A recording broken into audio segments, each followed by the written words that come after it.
Flames licked at the door frame like hungry tongues of death. Callum Thorne couldn't see anything beyond black smoke and the hellish orange glow consuming everything around him. His lungs were burning. His skin was cooking. Every step forward was a step closer to dying. But he heard the scream. The smoke swallowed everything. He couldn't see, could barely breathe. But he followed the screams, feeling his way along walls that burned his hands through his jacket.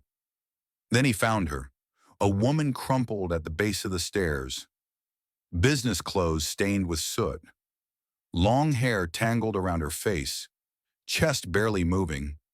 Callum grabbed her under the arms and dragged her backward through hell.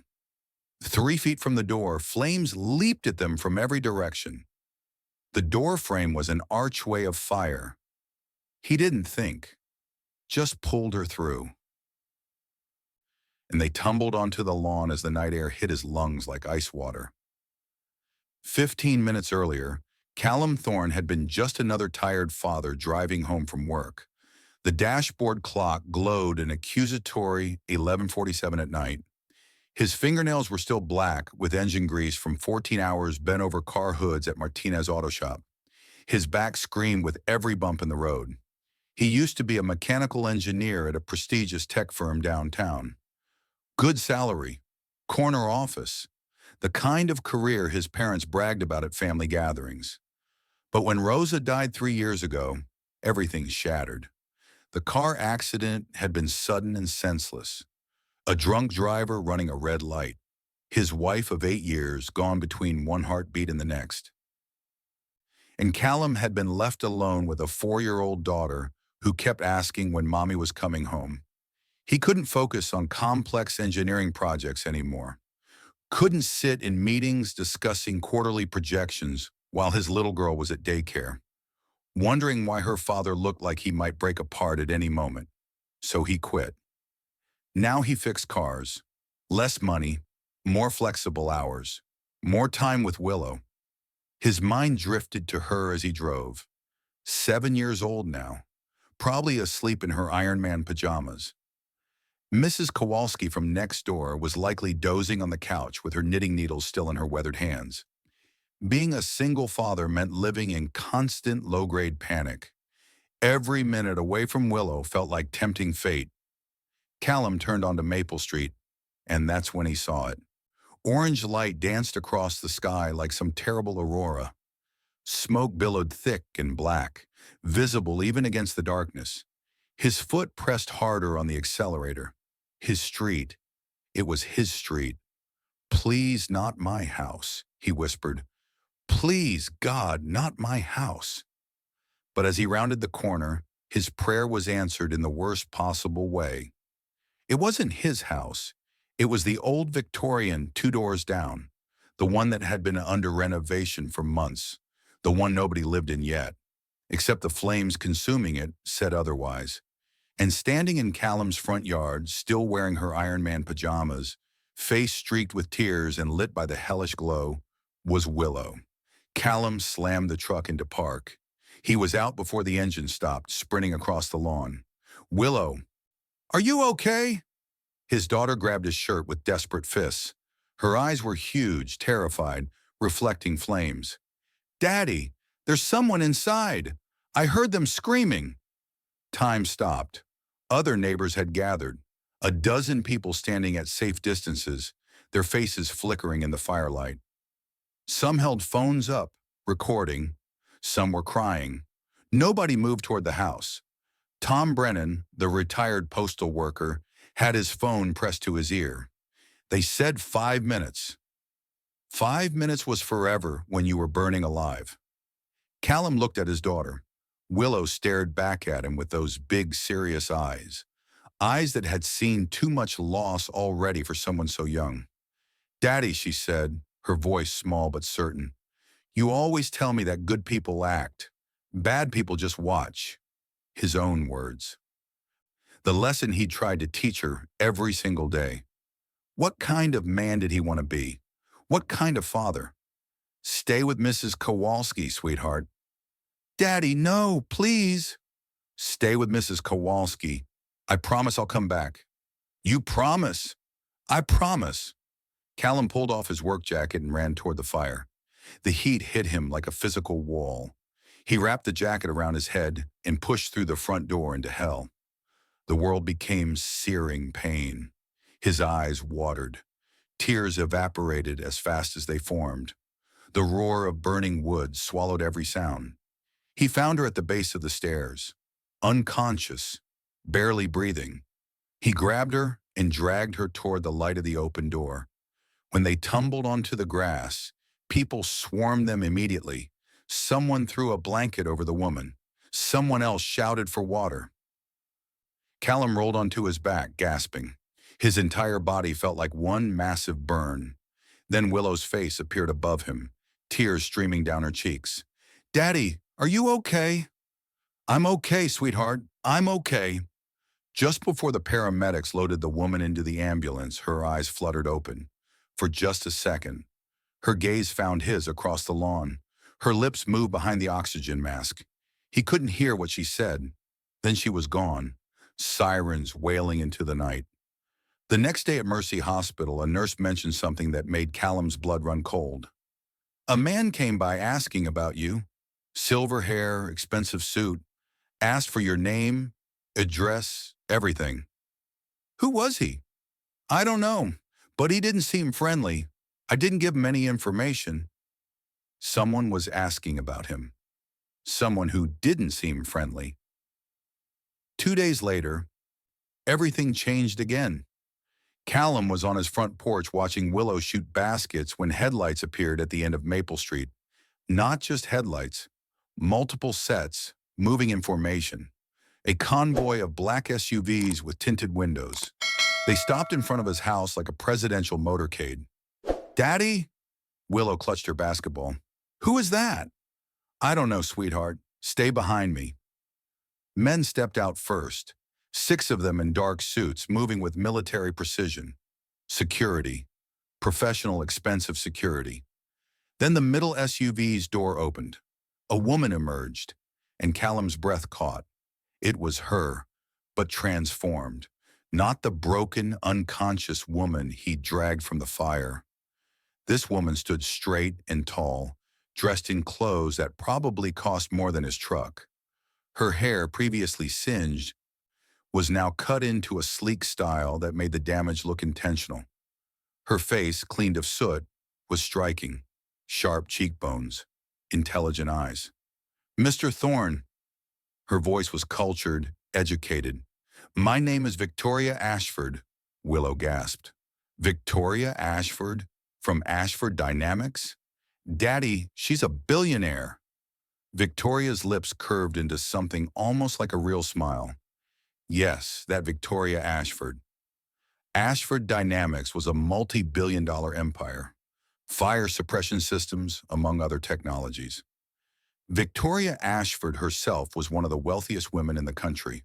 Her face regularly graced magazine covers, and Callum had pulled her from a burning house without having any idea who she was. Victoria opened a leather briefcase, revealing a check with more zeros than Callum had ever seen. "This is for you. It's insufficient. I know, but please let me try to thank you." Callum stared at the check. Life-changing money. Willow's college fund. Pay off the mortgage. "I can't take that," Victoria blinked. "I'm sorry. I didn't pull you out of that fire for a reward. I did it because it was right. Taking money for it feels wrong." For a long moment, she just looked at him. "Then tell me what you need, Mr. Thorne. You nearly died saving my life. I can't walk away and pretend it didn't matter." Callum thought about his daughter, about the lessons he tried to teach every day. "My daughter doesn't need money. She needs to see that kindness still matters, that people help each other without expecting something in return." He looked at Willow, then back at Victoria. "So the best thing you can do for me is live. Live well, be happy, make the world a little better." "That's enough." Victoria stepped back, her expression cracking. "Kindness," she repeated quietly. "You want me to believe in kindness." "I want my daughter to believe in it." Willow spoke up, her voice clear and certain. "Miss Ashford?" My daddy says good people don't need a reason to be good. They just are good. She stepped forward. Would you like to have dinner with us? I can make spaghetti from a box, but it's really good. Victoria looked at this 7-year-old inviting a billionaire to eat boxed spaghetti, and for the first time in years, she laughed, really laughed. I'd like that very much.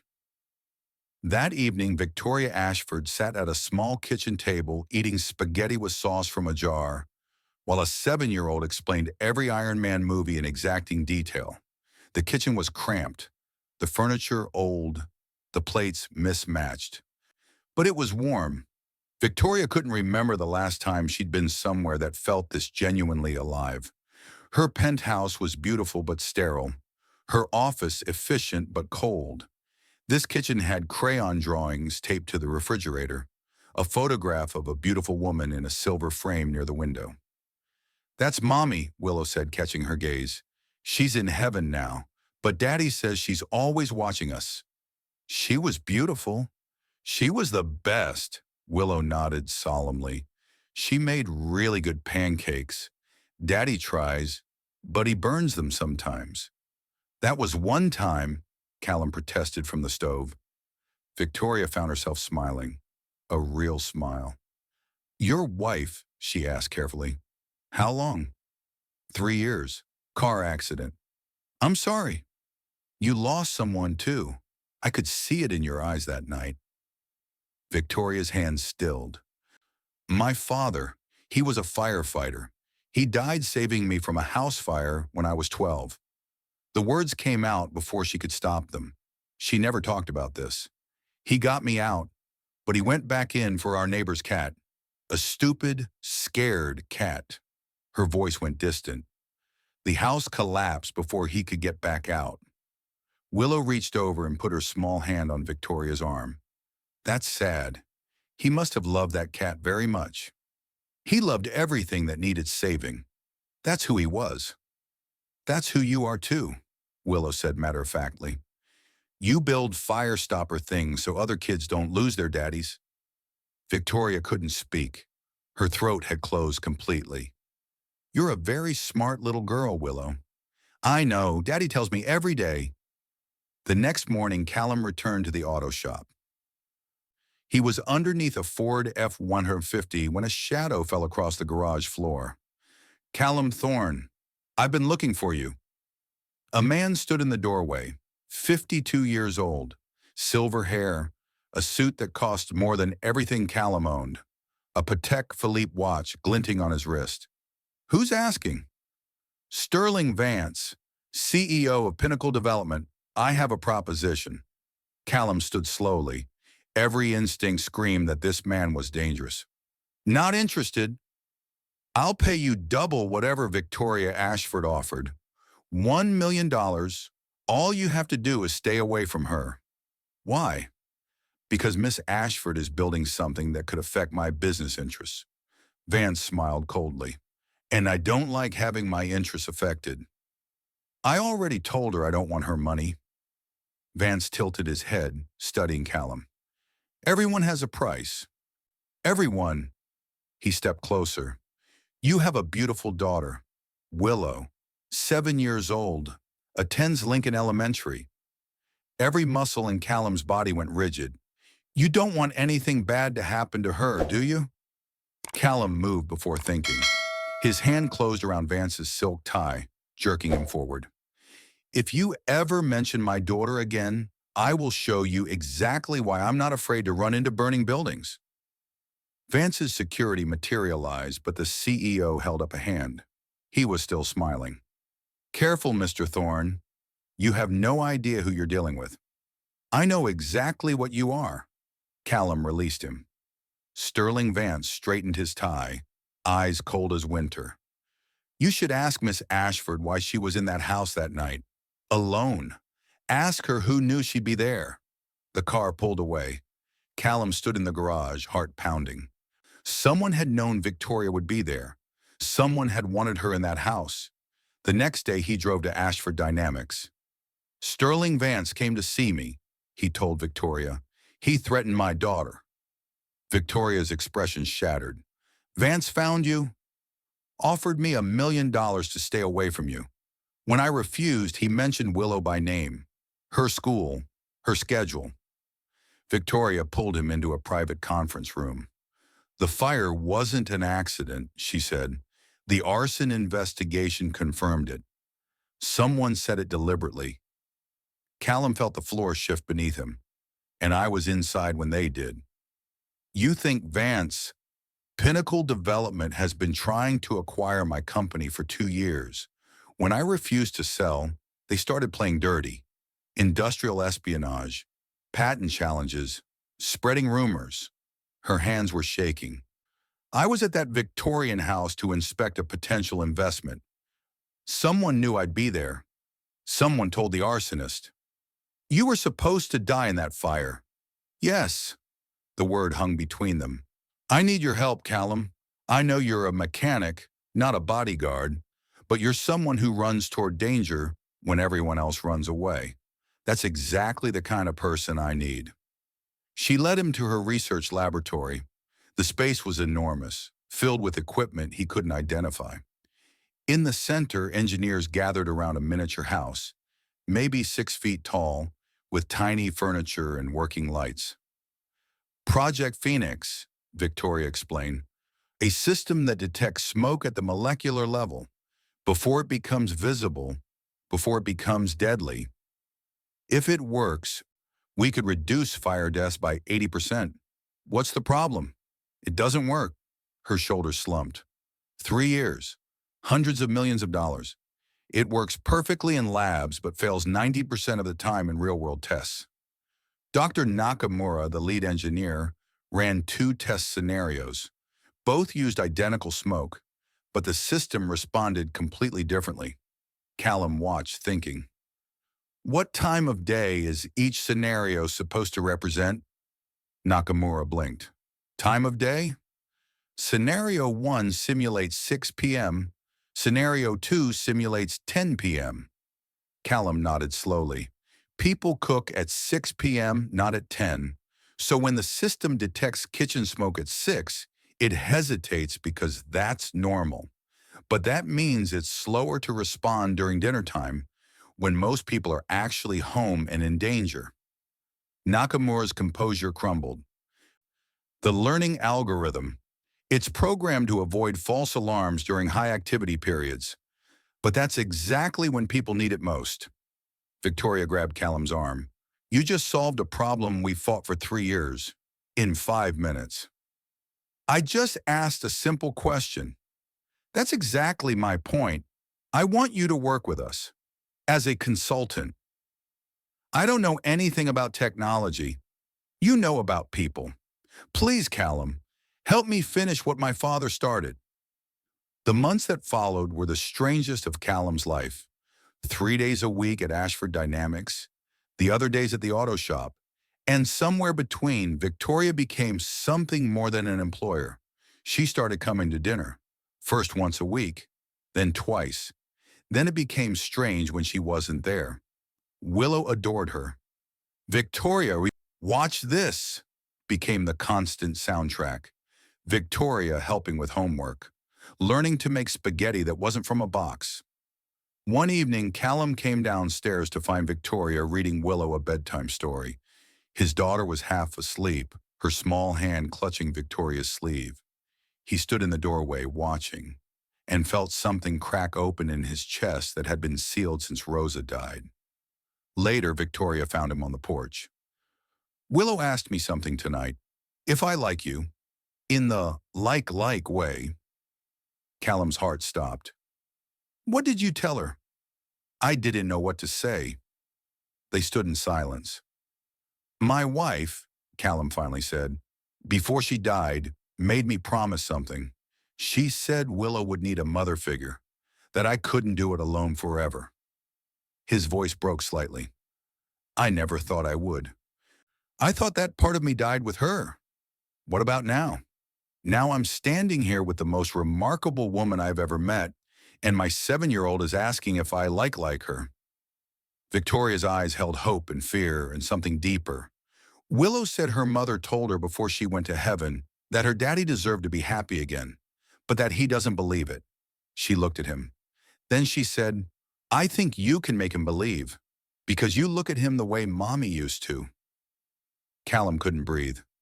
Willow's right, he said quietly. I don't believe I'm good enough. I'm a mechanic making $12 an hour. I can't give you anything you don't already have. You gave me something no one else ever has. You saw me burning to death and ran toward me. You refused my money because it was right. Victoria stepped closer. I'm falling in love with you, Callum Thorne, because you make me remember why kindness matters. I'm falling in love with you too, and it terrifies me. Why?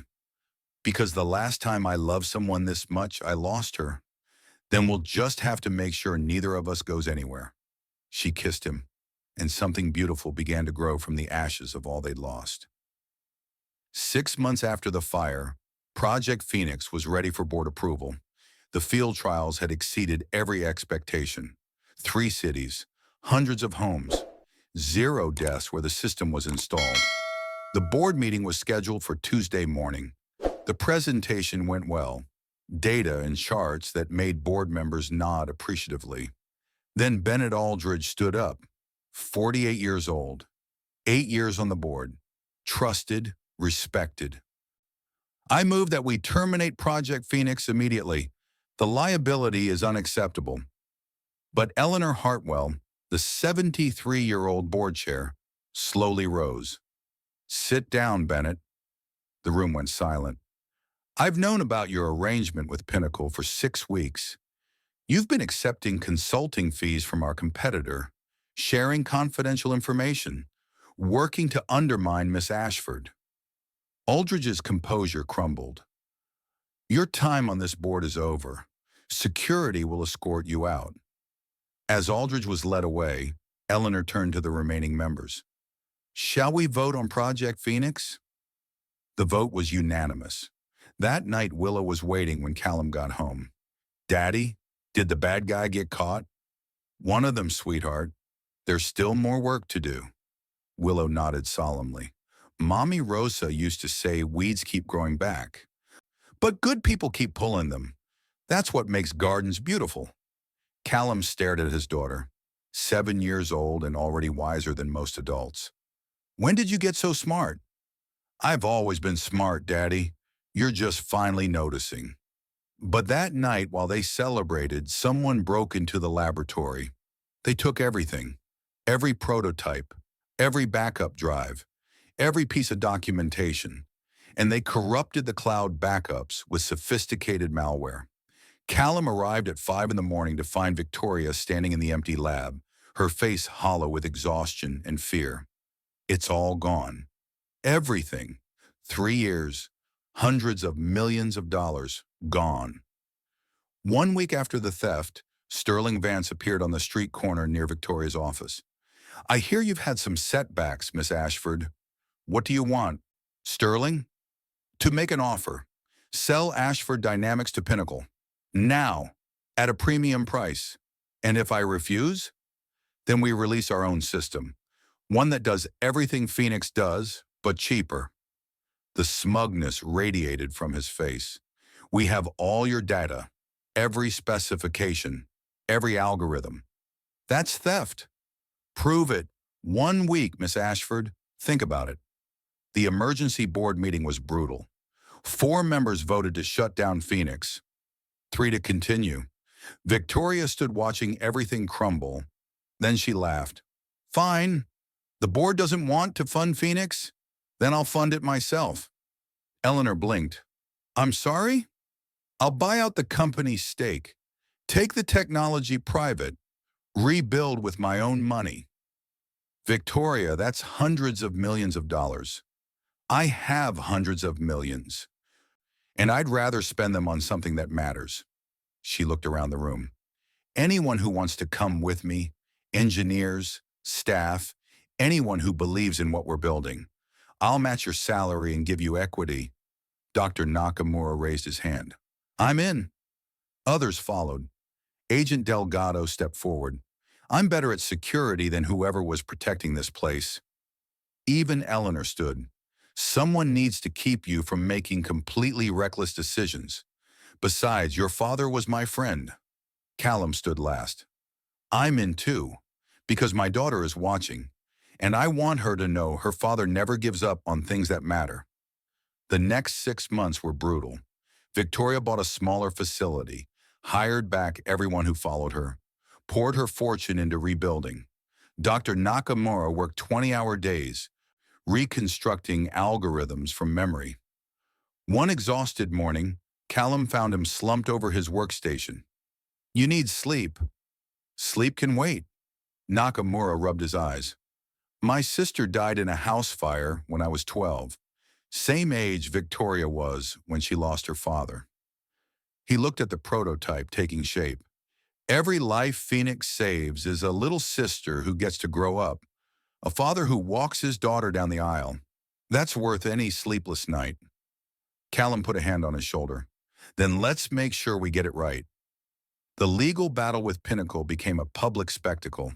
Lawsuits and countersuits, media coverage painting Victoria either as heroic entrepreneur or stubborn billionaire.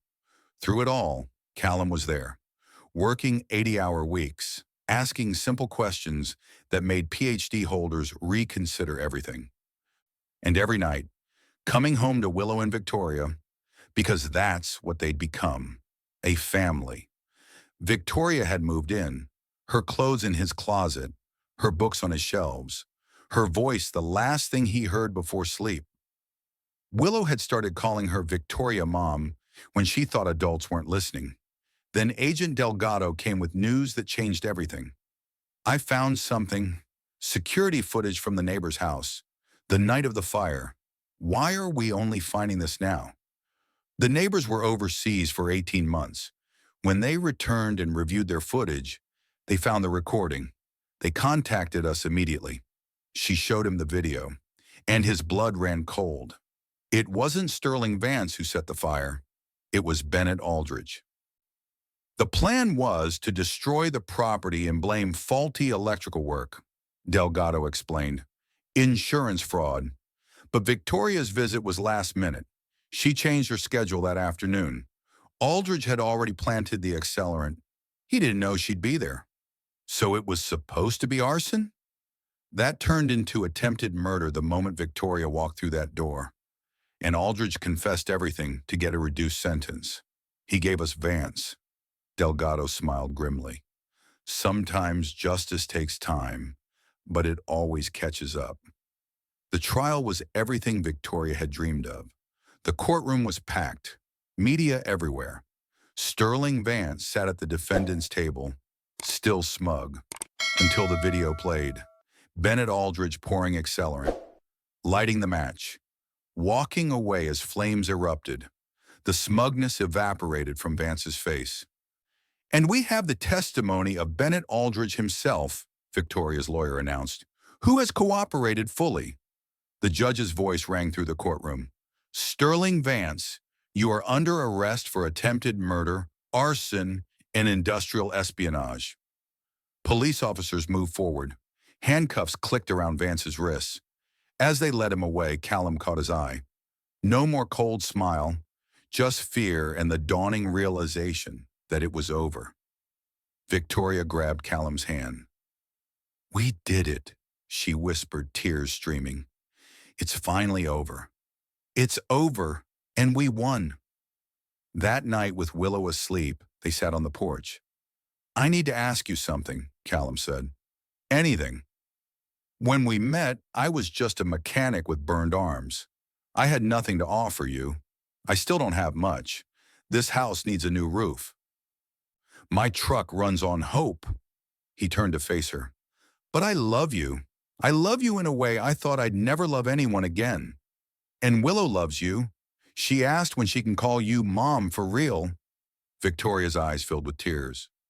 So I'm asking Victoria Ashford, billionaire CEO and the most stubborn woman I've ever met. Will you marry me? Will you be Willow's mother? Victoria laughed and cried at the same time. Yes, yes, you ridiculous, wonderful man. She kissed him deeply. But Callum, You don't have to try to deserve me. You already do. The next morning, they told Willow. She came downstairs to find Victoria making pancakes, a ring on her finger. Willow, Callum said, Victoria and I are getting married, if that's okay with you. Willow looked at Victoria, then at Callum, then back at Victoria. Finally, I've been waiting for you to figure this out. You have? Daddy, I told you she was the one, because she looks at you the way Mommy used to. Victoria knelt to Willow's level. I know I can never replace your mother, but if you'll let me, I'd like to be part of your family. Willow's eyes got very big. Can I call you Mom? For real? You can call me whatever you want, sweetheart. Mom. Willow tested the word. Mom. She hugged Victoria fiercely. My mommy in heaven said family isn't about having the same blood. It's about choosing to love each other. And I choose you, Mom. I choose us. Victoria held the little girl tight, tears streaming. Over Willow's shoulder, she met Callum's eyes. He was crying too. They got married 18 months after the fire. The ceremony was held at the little house on Maple Street. The same yard where Victoria had first offered money. The same porch where they'd fallen in love. Mrs. Kowalski cried through the entire ceremony. The 68-year-old widow had watched Willow since Rosa died, had seen Callum at his lowest. Before the ceremony, she pulled him aside. I always knew, she whispered, from the moment that woman sat in your kitchen eating boxed spaghetti like it was a five-star meal. She patted his cheek. Rosa would be so happy, Callum. She always worried about you. Eleanor Hartwell served as witness. Dr. Nakamura brought a gift, a miniature phoenix unit inscribed with, "Some fires burn to make room for something stronger." Willow was the flower girl. She walked down the aisle scattering petals, beaming with joy. The vows were simple. 18 months ago, Callum said, I ran into a burning building because a little girl reminded me what it meant to be good. I didn't know I was running toward you, toward us, toward everything.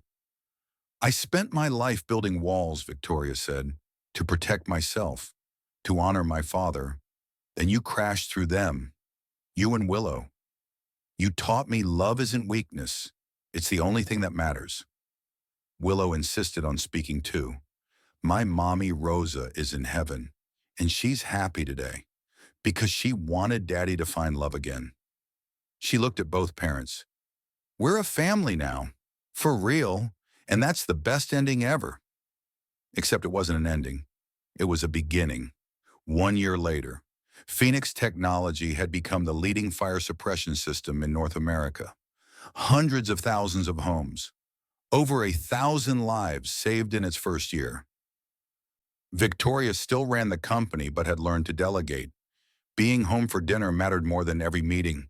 Callum had become Vice President of Human-Centered Design, a title he still laughed at, but one he'd earned. They'd bought the vacant lot where the Victorian had burned, built a park with a plaque. Sometimes the bravest thing isn't running into danger, it's staying vulnerable enough to let someone in. Willow, now 9, had started volunteering at the local fire station. She wanted to be a firefighter like Victoria's father. On the anniversary of the fire, the three of them stood in that park as the sun set. I've been thinking, Willow said, about that night when Daddy ran into the fire. What about it, sweetheart? You could have died, but you went anyway because Mom needed help. She looked at both parents. And because of that, I have a mom again. And Phoenix saves people every day. And we're all together. She smiled. So maybe the fire wasn't just bad. Maybe it was how everything good started. Victoria knelt and hugged her daughter. Your grandfather used to say fire destroys, but it also transforms. Burns away everything that doesn't matter and leaves only what's real. Like us? Like us. Callum joined the embrace, wrapping his arms around his girls. He thought about that night, the fear, the pain, the split-second decision to run toward danger instead of away. He'd thought he was just saving a stranger, Instead, he'd found everything.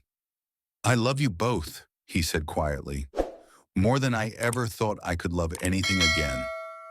"We love you too, Daddy," Willow said. "Forever," Victoria added.